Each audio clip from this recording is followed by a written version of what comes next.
What up, people?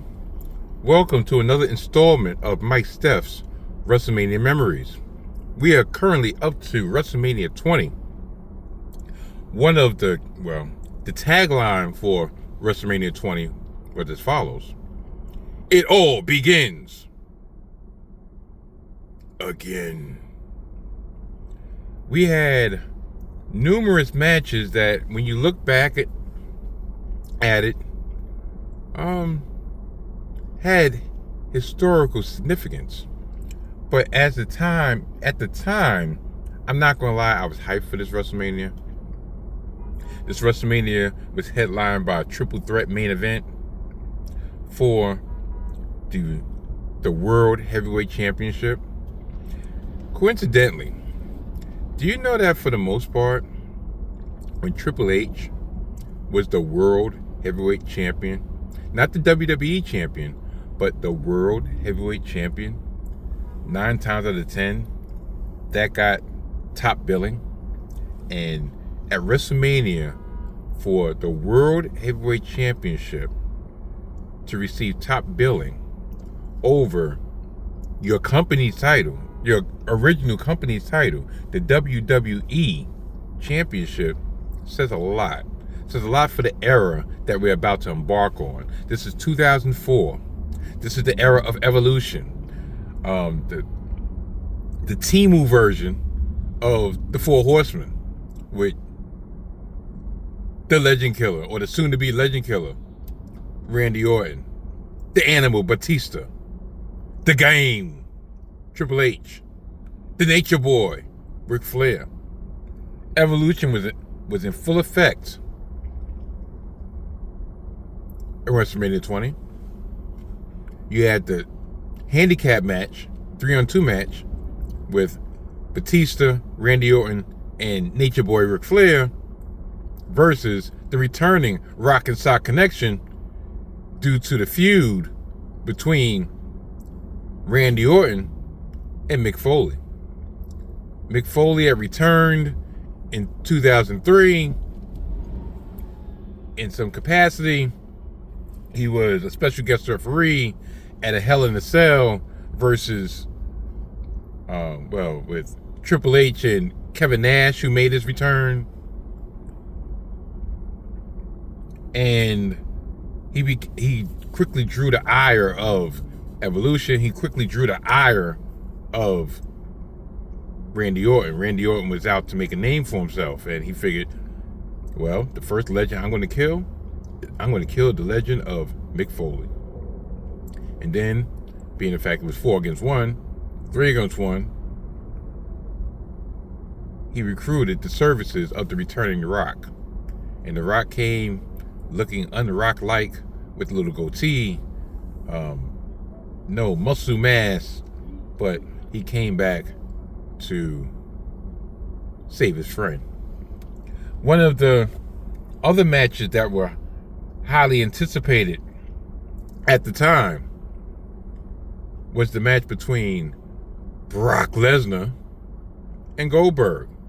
Brock Lesnar had recently lost the title to Latino Heat, Eddie Guerrero, at No Way Out. And little did we know, up until maybe a week or two before, matter of fact, probably about a week before WrestleMania 20, was that Brock Lesnar was planning on leaving the WWE. Now, his opponent was Goldberg. Goldberg had debuted the year prior at Backlash. And during his 1-year run, he did reach the top and got the World Heavyweight Championship. But this was after being put on. Pretty much his whole year was a year in which Vince McMahon, amongst others, Triple H, definitely wanted it to be known that maybe you was a big fish in a small pond of WCW, but guess what? We the big dogs over here. You're gonna have to fall in line. So he had a couple-month reign with the World Heavyweight Championship.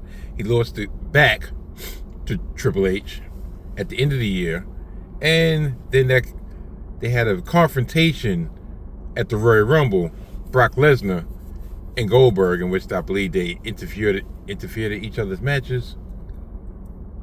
Matter of fact, Goldberg cost Brock Lesnar the championship at No Way Out, and that set up this WrestleMania match that everybody billed as a dream match. And at the time, I'm not gonna lie, but the match itself sucked, because unbeknownst to us, Goldberg planned on not returning either. So this was a battle of lame duck wrestlers, and the crowd at MSG knew that neither one of these wrestlers were going to go forward after this match, and they let them have it. Special guest referee Stone Cold Steve Austin, and this match literally sucked. The crowd was chanting against both of them. It ended, I believe, with Stone Cold giving both Brock Lesnar and Goldberg Stone Cold Stunners and going off and drinking beer. Less said about that match, the better. But yeah, lowered expectations. Lowered expectations. Another match was the match between, for the umpteenth time, the monster, the big red machine, Kane, unmasked Kane, against the returning Undertaker in full garb as a dead man. Undertaker had lost a buried alive match, and Kane helped bury the Undertaker alive. And Undertaker went this metamorphosis, as he usually does when he takes a little hiatus, and came back at WrestleMania 20 under the guise of the dead man. Not only that, guess who was at his side once again?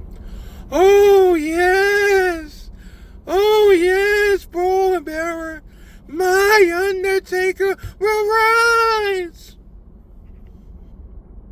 Match was what it was. I'm not gonna lie, I was looking at the Undertaker, I'm like, that's not the Undertaker.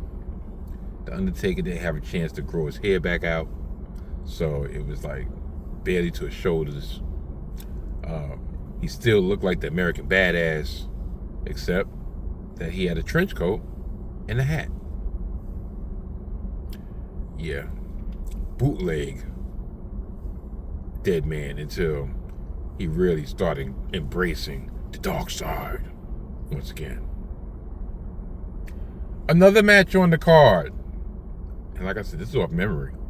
John Cena had his first big WrestleMania moment by beating the Big Show for the United States Championship at WrestleMania, and also showing a feat of strength in getting the Big Show up on his shoulders to give the good old AA, back then known as the FU.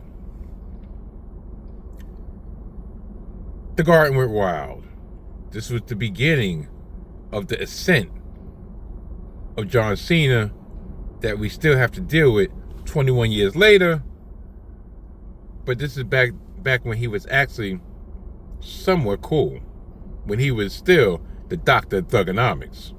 He started to, sell out slowly but surely, but this was still when he was tolerable. Another match was a match between former best friends Chris Jericho versus Christian, when they had a falling out because they were both trying to hit Trish Stratus, and they bet $1 Canadian on who would be able to bed Trish Stratus. But Jericho actually started falling for Trish Stratus and turned face. Christian, the heel, didn't give a fuck about Trish Stratus. And you know what? Christian's attitude turned Trish Stratus on. So she entered the end of the match and quote unquote turned on Chris Jericho and became a heel for the first time since her introduction in the TNA days as a manager. Now, the two matches that I'm going to talk about next. One was with Latino Heat, Eddie Guerrero, defending his newly won WWE Championship against Kurt Angle. Kurt Angle decided that Eddie Guerrero was not worthy of being WWE Champion, especially with all his demons that he overcame and so forth, and Kurt Angle being the purveyor of honor, Perk Angle decided he was going to be the one to reclaim his championship. It was a good match. Was it a match that I thought could have achieved or would have went to a higher level? Yeah. But Kurt Angle was still battling his neck problems from the year before. And for what they was able to do, you had to commend Kurt Angle for sticking out, because shortly after that match, he was on the shelf again, becoming the SmackDown GM, hell-bent with wrestling the WWE Championship away from Latino Heat. Yeah. Now, I tried to avoid it as much as I could, and that would be the triple threat main event. Shawn Michaels finagled his way into this main event for the World Heavyweight Championship because the never-ending feud between him and Triple H, stemming back from 2002, stemming back from his return at SummerSlam 2002, the champion Triple H, and the winner of the Royal Rumble, Mr. Benoit. The Rabbit Wolverine. The match, I'm not gonna lie, especially at that time, before we knew what we knew, the match was a classic. Everybody was leaking. Shawn Michaels hit a gusher. Chris Benoit was leaking. Triple H played his role to a T. But the most significant part about this match was the fact that at the end of the show, when Benoit was victorious, guess who came out to celebrate? Eddie Guerrero. Remember a couple episodes ago when I was talking about WrestleMania 2000 and how WWE had an influx of talent from WCW, the Radicals, Perry Saturn, Dean Malenko, Eddie Guerrero, Chris Benoit. At that time, nobody could imagine either one of them. Nevertheless, both of them holding the top championships in WWE. And here they were, friends for years, traveled the road, traveled the independents, traveled ECW, traveled Japan, traveled WCW, always considered to be too small and too bland and not big enough to be the man. And in the land of the giants, they were there, holding up top championships of their respective brands. But regardless, top championship of the E. Yeah. You look back now, both of them are no longer with us. One due to natural causes. The other one just because not only was he a sucker, he had to take his family down with him. So, I remember watching that match in Pennsylvania with my kids, with my two boys, especially. And it was the first, I want to say it was first 4-hour show, 4-hour WrestleMania. I mean, matter of fact, the second 4-hour WrestleMania. Because WrestleMania 2000 was about almost 4 hours. And WrestleMania 20 was 4 hours.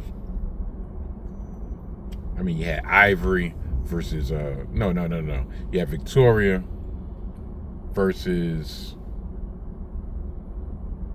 Molly Holly. And Molly Holly got her hair shaved. Who else? I think you had the quote-unquote Cruiserweight Open. I'm going to say, I know this bus is not going to double park in front of me. So, yeah, it was a good time. It was a good time. So, next on the agenda will be WrestleMania 21 with the tagline, WrestleMania goes Hollywood. I could swear, wasn't WrestleMania 12 Hollywood, even though they was in Anaheim, California? Well, this one was in LA. This one was at the Staples Center. This one embarked on a new era. The official new era. The era of John Cena as WWE. Not only WWE champion, but the man. Even though, when looking back on this, and especially at that time, that's not how it was supposed to be. It was supposed to be the coronation of the animal, Batista, being the man. Well, we'll get more in depth on it on the next installment. Until then, goodbye.